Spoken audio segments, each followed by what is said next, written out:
Hello students, আমরা এখন আলোচনা করব motion of a car or motion of a cyclist along a horizontal circular path. ফার্স্টে আমি আলোচনা করব motion of a car, motion of a car along a circular motion of a car along a circular path. Motion of a car along a motion of a car, এটা first আলোচনা করব। Motion of a কার প্রথমে সাইক্লিস্টে করব। Motion of a cyclist, তাই করো। Motion of a cyclist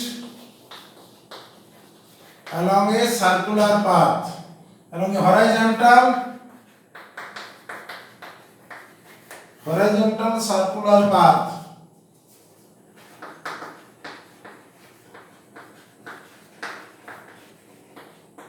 horizontal circular পাথে কোন সাইক্লিস্টের মোশন নিয়ে আমরা আলোচনা করব। ঠিক আছে, motion of a cyclist along a horizontal circular path। ঠিক আছে, হরাইজন্টাল সার্কুলার পাথে কোন সাইক্লিস্টের মোশন কেমন হবে? মনে করো একজন সাইক্লিস্ট টার্ন নিচ্ছে, এইটা হচ্ছে তার সাইকেলের সেন্টার, এটা তার রোডটা, এটা রাস্তাটা, এখানে তার সেন্টারটা। এই রাস্তায় সে টার্ন নেবে। তো এই রাস্তায় যখন সে টার্ন নেবে তখন সাইক্লিস্ট কি করে? তোমরা দেখেছো সাইকেল যারা সাইকেল করে হেলে যায় না একটু, এদিকে টার্ন নিতে গেলে এদিকে হেলে যায়। কি রেসিং কারগুলো দেখেছো যখন রেস কম্পিটিশন হয়, মোটরসাইকেলগুলো মোটর বাইকগুলো কেমন একবার তাদের হাঁটুগুলো মনে হয় না যেন মাটিতে প্রায় ঠেকে যাবে।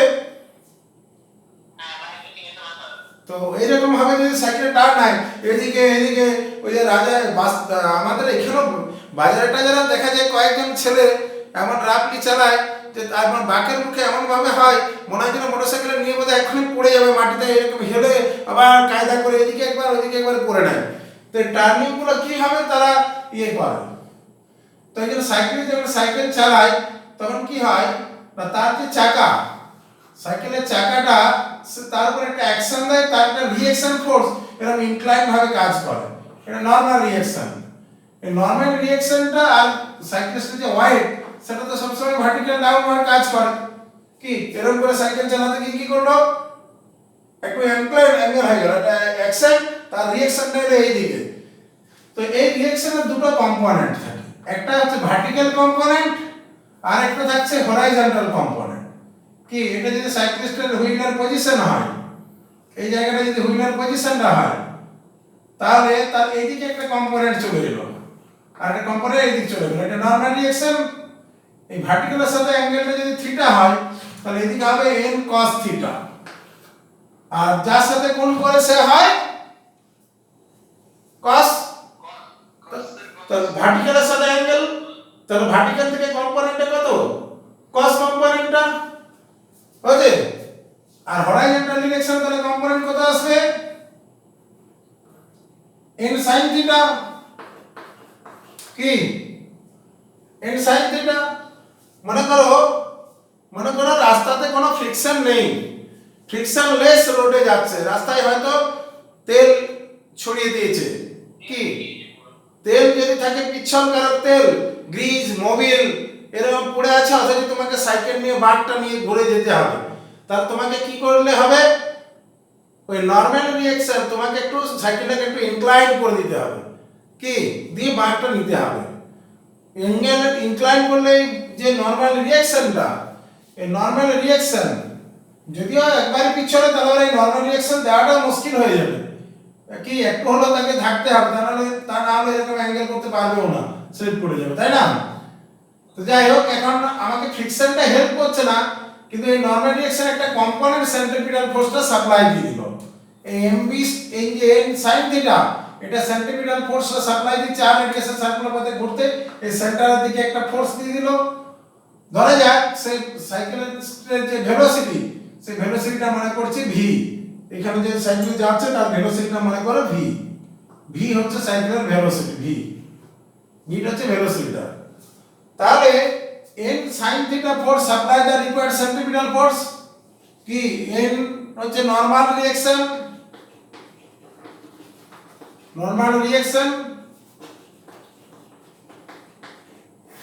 It has two components. Normal reaction N has two components.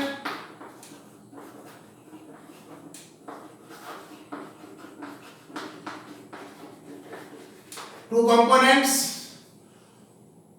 n sin theta and n cos theta. Horizontal components, number 1,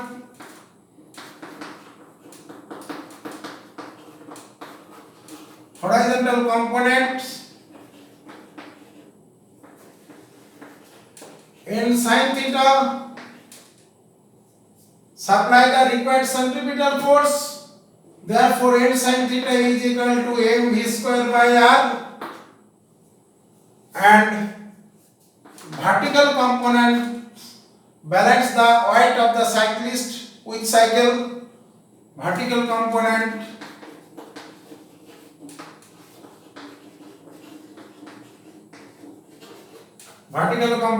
n cos theta balance the weight of the cyclist and cycle.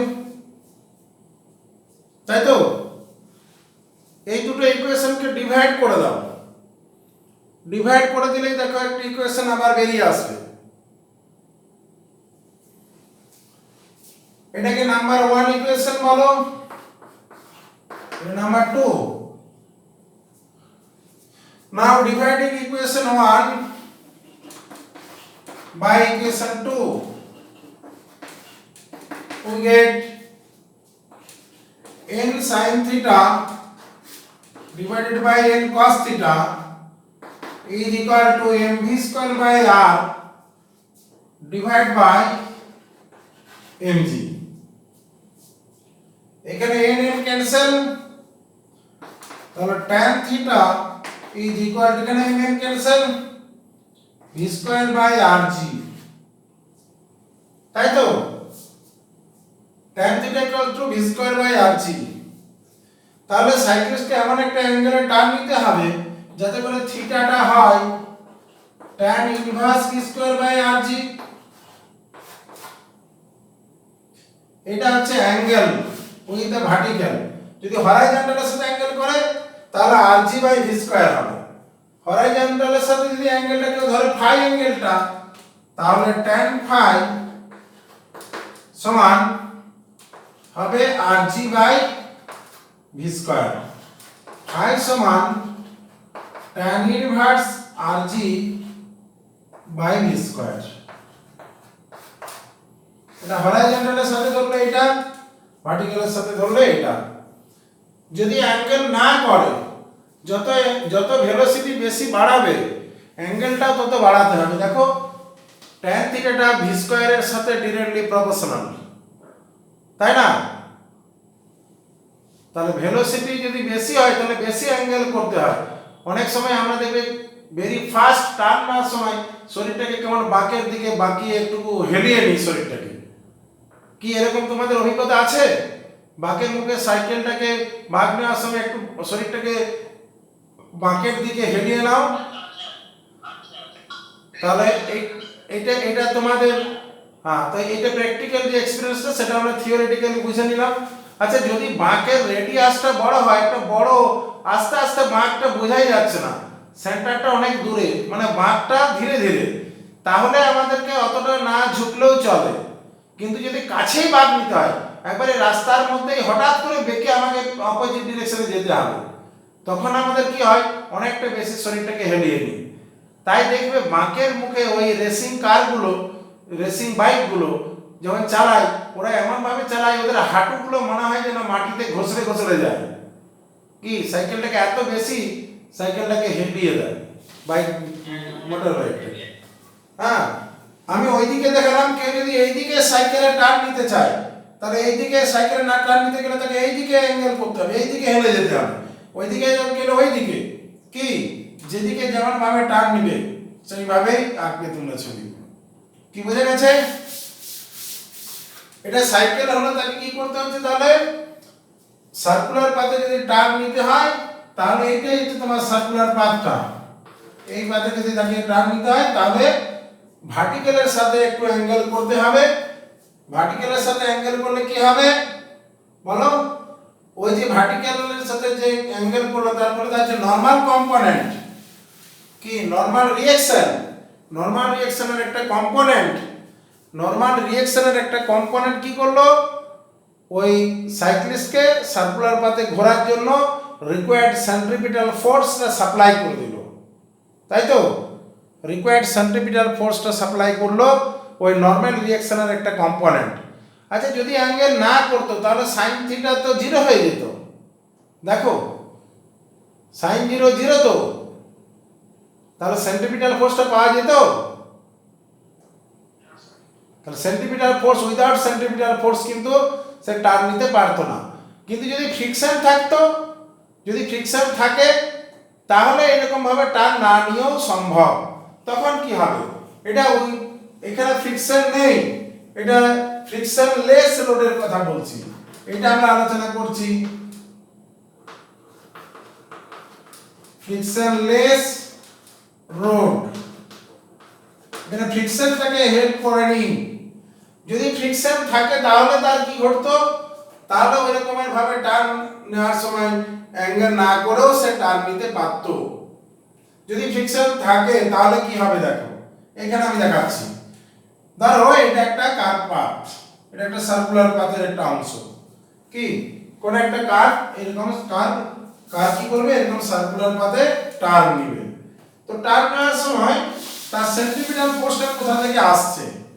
ধরো এরকম একটা circular path, কোন একটা কার এইদিকে turn নিতে চাইছে, তাহলে এই জায়গায় এই তো সোজা এইদিকে যাচ্ছে, স্পিড এইদিকে, ও যদি টার্ন নিতে চায় এইদিকে টার্ন নিতে গেলে ওর এইদিকে সেন্ট্রিপিটাল ফোর্স দরকার, তবেই সে করতে পারবে। এখন গাড়ি এদিকে যাওয়ার সময় ফ্রিকশন ফোর্সটা মোশনের এগেইনস্টে একটা ফ্রিকশন কাজ করে, তাহলে চাকাকে ঘোরাতে হেল্প করছে, কিন্তু ওই ফ্রিকশন টার্ন নিতে হেল্প করবে না। যে ফ্রিকশন ফোর্সটা চাকাকে ঘোরাতে হেল্প করে সেই ফ্রিকশন ফোর্সটা টার্ন নিতে হেল্প করবে না, তাই তো? তাহলে টার্ন নেওয়ার জন্য কি দরকার? অন্য ডিরেকশনে ফ্রিকশন, সেন্টারের দিকে ফ্রিকশন চাই। তো এটা কি করে সম্ভব? কি করে আসবে? কোথা থেকে আসবে? তো যখন এইভাবে সে সাইক্লিস্ট যখন এইভাবে টার্ন নিবে তখন কি ঘটবে দেখো।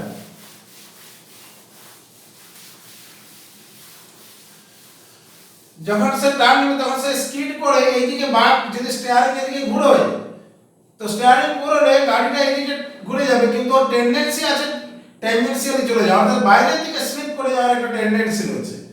তো বাইরের দিকে যদি কেউ স্লিপ করে যেতে চায় তখন তার ফ্রিকশন ফোর্স কিন্তু ভিতরের দিকে ইনওয়ার্ড কাজ করবে। কি এইটা ফ্রিকশন ফোর্সটা দিকে চলে আসবে। F μ * n বলেছিলাম। আর নরমাল রিঅ্যাকশন যেটা সেটাই তোমার এখানে mg এর সাথে সমান। কি করে আসছে দেখো, এই কারের যেটা ওয়েট সেটা নিচের দিকে কাজ করছে mg ভার্টিক্যালি ডাউনওয়ার্ড, আর এখানে একটা নরমাল রিঅ্যাকশন আছে n, তাহলে ফ্রিকশন ফোর্স যেটা F, ফ্রিকশন ফোর্স F টা কি করছে? ফ্রিকশন ফোর্স যেটা F, F টা হচ্ছে μn, এটা সার্কুলার পাথটা, তাহলে এটা সার্কুলার সেন্টার, এদিকে friction force F, F = μ * n। এই μn যে ফ্রিকশন ফোর্সটা সেটাই সেন্ট্রিপিটাল ফোর্সটা সাপ্লাই দিচ্ছে। সেটা কত হবে দেখি। এটা যদি কার হয় তাহলে n তাহলে এটা হচ্ছে আমাদের মোশন অফ এ সাইক্লিস্ট হলো।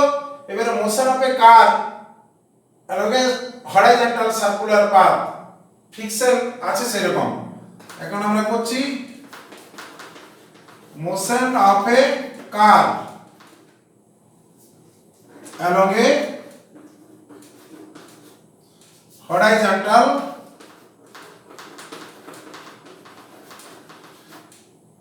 rough circular road। rough মানে ফ্রিকশন আছে, সার্কুলার পাথ,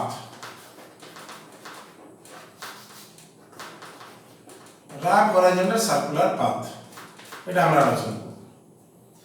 এই ক্ষেত্রে কি হবে, যেটা সেন্ট্রিপিটাল ফোর্স, সেই সেন্ট্রিপিটাল ফোর্সটা ফ্রিকশন ফোর্সটা সাপ্লাই দিচ্ছে, তাহলে F is equal to m V square by r. যদি এটা রেডিয়াসটা আর হয়, আর পাতে সার্কুলার, আর রেডিয়াসে সার্কুলার পাতে ঘুরতে সেন্টিমিটার ফোর্স দরকার M V square by R. আর ফ্রিকশন ফোর্স আবার F ইজ ইকুয়াল টু আমরা জানি মিউ ইনটু n, আর n ইজ ইকুয়াল টু হচ্ছে mg। n equal to mg, F is equal to mu n। তাহলে আমরা এই ইকুয়েশন যদি F আর m এর ভ্যালুগুলো বসাই, তাহলে F is equal to mu n is equal to mv square by r, সেখান থেকে মিউ mg is equal to mv square by r। mm out হয়ে গেল, সেখান থেকে v টা পেলাম √r মিউ rg। এটা হচ্ছে ম্যাক্সিমাম ভেলোসিটি, কারণ ফ্রিকশন ফোর্সটা ম্যাক্সিমাম লিমিটিং ফ্রিকশন ধরা হচ্ছে। এটা হচ্ছে ম্যাক্সিমাম ভেলোসিটি, যেটা নিয়ে ওই গাড়িটি এই সার্কুলার পাথে বাঁক নিতে পারবে। রোড আর টায়ারের মধ্যে কোএফিসিয়েন্ট অফ ফ্রিকশন মিউ বলে দেওয়া হলো। টায়ার এবং রোডের মধ্যে কোএফিসিয়েন্ট অফ ফ্রিকশন যদি মিউ হয়, তাহলে আর রেডিয়াসের সার্কুলার পাথ ম্যাক্সিমাম কত ভেলোসিটিতে টার্ন নিতে পারবে, সেই ভিটা আমি পেয়ে গেলাম √r মিউ rg। যদি এমন হয়, মনে করো একটা রোড, যে রোডটাতে কোএফিসিয়েন্ট অফ ফ্রিকশনের ভ্যালুটা আছে 0.2 আর রেডিয়াসটা হচ্ছে 5 মিটার কি 50 মিটার, রেডিয়াসটা 50 মিটার আর acceleration due to 0 to 10 metre per second square আমাদের জানা আছে। তাহলে সে কত স্পিডে ওই বাঁকটা নিতে পারবে? তাহলে v is equal two √r of mu rg 0.2 into 50 into 10, এটা আসছে 50 ইনটু, এখানে পয়েন্ট উঠে গেল 10 মানে 10 metre per second. 10 metre per সেকেন্ডে স্পিডে সে টার্ন নিতে পারবে, যদি এরকম রোডের স্পেসিফিকেশন দেওয়া থাকে, তাই তো? তাহলে কি বোঝা গেল? যে কোনো বডিকে সার্কুলার পাথে টার্ন নিতে গেলে একটি সেন্ট্রিপিটাল ফোর্স দরকার। উইদাউট সেন্ট্রিপিটাল ফোর্স কোনো পার্টিকেল, কোনো বডি কখনোই সার্কুলার পাথে রোটেট করতে পারবে না। যখন প্ল্যানেটগুলো ঘুরে, সেই প্ল্যানেটসগুলোর উপর কি কাজ করে? একটা সেন্ট্রিপিটাল ফোর্স, গ্র্যাভিটেশনাল ফোর্স সান আর প্ল্যানেটের মধ্যে কাজ করে। সেই গ্র্যাভিটেশনাল ফোর্সটা রিকোয়ার্ড সেন্ট্রিপিটাল ফোর্সটি সাপ্লাই দেয়। যখন ইলেকট্রন নিউক্লিয়াসের চারপাশে ঘুরে, ইলেকট্রন যখন নিউক্লিয়াসের চারপাশে ঘুরে, তখন সেন্ট্রিপিটাল ফোর্স, কুলম্ব ফোর্স ইলেকট্রনকে সার্কুলার পাথে ঘুরতে রিকোয়ার্ড সেন্ট্রিপিটাল ফোর্স সাপ্লাই দেয়। যখন সুতোতে পাথর বেঁধে ঘুরোয়, তখন ওই টেনশন ফোর্সটা রিকোয়ার্ড সেন্ট্রিপিটাল ফোর্স সাপ্লাই দেয়। গাড়ি যখন সার্কুলার পাথে টার্ন নেয়, তখন friction force required centripetal force supply দেয়। তোমার সেন্ট্রিপিটাল ফোর্স ছাড়া কখনোই কোনো পার্টিকেল সার্কুলার পাথে ঘুরতে পারবে না। এবারে যদি সার্কুলার পাথে ফ্রিকশনও থাকে, আর তার সাথে সাথে ওই যে সাইক্লিস্ট যদি একটু বাঁক নেওয়ার সময় একটু হেলে পড়ে, তাহলে সে আরো একটু বেশি স্পিডে বাঁক নেবে।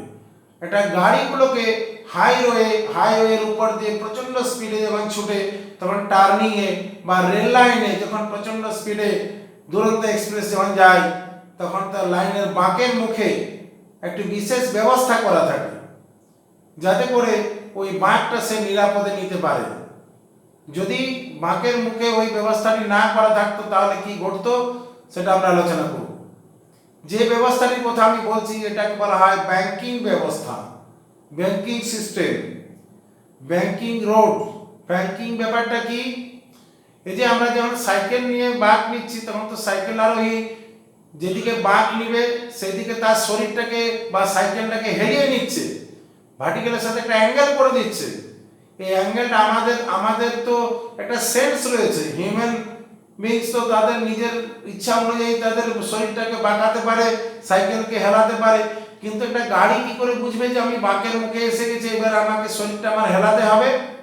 বা সে হেলাবেই বা কি করে গাড়িটা? তাহলে তাকে তো সেই জায়গায় সেই সুযোগটা করে দিতে হবে।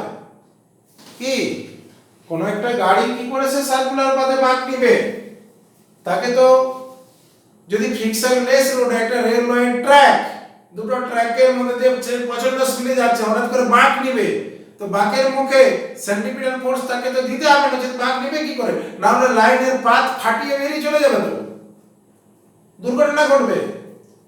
স্পিড যদি খুব বেশি হয়, যে স্পিড ওখানে যাওয়ার কথা, তার জন্য কি করে, রেল লাইনের পাথ দুটোকে একই লেভেলে বসানো হয় না বাঁকের মুখে, যেদিকে সেন্টারটা সার্কেলের টার্ন নিচ্ছে সেই দিকের পাতটা একটু নিচে আর বাইরের দিকেরটা একটু উপরে থাকে, একটু হেলা না যায়, ওখানে জায়গায় যে ও হেলে যাবে, ওই সাইকেল আর ওই বাঁক নিতে নেওয়ার সময় যেমন হেলে যায়, ওই গাড়িটিও ঠিক সেই রকম হয়ে যাবে ওখানে।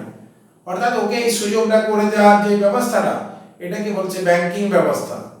তোমরা যে কোনো রাস্তায়, হাইওয়ে রোডে, এমনিতে আমাদের হাইওয়েগুলোতে দেখতে তো পাই, যে কোনো স্ট্যাচু মোড়ে যেখানে বাঁক, সেখানে দেখবে একটা স্ট্যাচু রয়েছে, কি একটা হাতে পুলিশের যে ইয়েগুলো থাকে চৌকিগুলো, সেখানে দেখবে উঁচু আর সাইডগুলো একটু ডাউন করা। যেমন আমাদের এখানে 5 বাগা মোড়ই ভাবো, তুমি কাঠকুড়িডাঙ্গা মোড় থেকে তুমি যাবে জুনবেদা দিকে, তো যাওয়ার সময় ওইখানে রাস্তাটা কি হচ্ছে, একটুকু হেলানো এরকম। আবার তুমি যখন ওই জুনবেদা মোড়ের থেকে যখন প্রতাপ বাগান দিকে যাবে, একটু বেঁকে যাচ্ছে, তখন তোমার রাইট টার্ন এইভাবে একটু হেলে যাচ্ছে, কি তুমি রাইট টার্ন নিতে গেলে রোডটা সেইভাবে তোমার হেলানো আছে। দুটো সুবিধা, একটা হচ্ছে স্টেশন মোড়ের কাছ থেকে জলটা বাইরের দিকে সরে যায়, জল জমে না মাঝে, আর টার্ন নেওয়ার সময় গাড়িটা যে 4 চাকা 4 হুইলার যদি হয়, তো গাড়িটা সে হেলে গেলে তার রিকোয়ার্ড সেন্টিমিটার ফোর্সটাও সে পেয়ে যায়। রেল লাইনের ট্র্যাক, যেমন রেল লাইনের ট্র্যাক বসাবার সময় ওগুলো যেমন উঁচু নিচু করে একটু বসান, তাতে স্পিড কন্ট্রোল লেখা থাকে, সে কত স্পিডে ওই ব্যাংকিং এর মধ্যে দিয়ে সে যেতে পারবে। ঠিক একই রকম আমাদের 4 হুইলার গুলো যখন রোডে যায়, তখনও ওই বাঁকের মুখে একটু রাস্তাটাকে হেলানো থাকে। যদি বাঁকে আমাদের যে ফ্লাইওভার, বাঁকুড়া যে ফ্লাইওভারটা হচ্ছে, তুমি খেয়াল করে দেখেছো কি, ফ্লাইওভারটা একটু টার্ন আছে, যেটা তোমার ওই ধরলাঘাট থেকে বাঁকুড়াতে ঢুকছে, ওখানে দেখবে ফ্লাইওভারটা কি করে, যেদিকে টার্ন আছে, যেদিকে সেন্টারটা পড়ছে, সেই দিকটা একটু ডাউন, এইভাবে বাঁক নিতে পারে, যাতে করে সহজে গাড়িগুলো একটু হেলা ভাবে যাবে। তাহলে তোমার রিকোয়ার্ড সেন্টিমিটার ফোর্সটা ওই ওয়েটের একটা পার্ট, ওকে ওই সেন্টিমিটার, যেমন এখানে সাইকেলিস্ট তার নরমাল রিঅ্যাকশন একটা কম্পোনেন্ট থাকে, রিকোয়ার্ড সেন্টিমিটার ফোর্সটা সাপ্লাই দিয়ে দিল, ঠিক একই রকম এখানেও ওই ব্যাংকিং ব্যবস্থাটা করা থাকলে এটা হবে। তো আমরা সেই ব্যাংকিং ব্যবস্থা নিয়ে এখন আলোচনা করব। চলো, তাহলে motion of a car on a road having banking. এবার যদি ফ্রিকশন থাকে তাহলে তো আরো ভালো, ফ্রিকশনের সাথে ব্যাংকিং থাকলে সেখানে আরো বেশি ভেলোসিটিতে বাঁক নেওয়া যায়, সেটা আমরা করে দেখাতে পারি, যে ফ্রিকশনও আছে আর ব্যাংকিং রোডের ব্যবস্থাও আছে, তাহলে আরো ভালো। তাহলে motion of a car along a circular path, motion of a car আমরা বলছি।